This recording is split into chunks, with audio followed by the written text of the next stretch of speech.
Nilikha ni Bathala ang buwan para magbigay liwanag, ngunit may isang napakalaking nilalang na naninirahan sa kailaliman ng dagat ang nakakaramdam ng paninibugho, ang Bakunawa.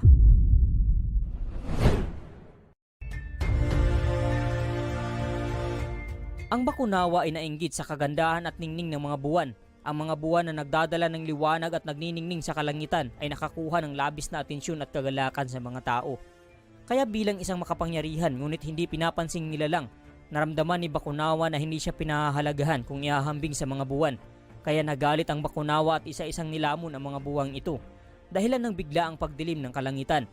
Ayon sa mitolohiyang Pilipino, ang pagkilos ni Bakunawa sa paglamon ng mga buwan ay nauugnay sa eklipse. Ang eklipse ay isang panandaliang pagkubkob ng buwan o liwanag. Natakot ang mga tao kaya nagkaisa sila at nagsagawa ng mga malalakas na ingay, mga ritual at mga seremonya upang takutin ang Bakunawa at palayain ang mga buwan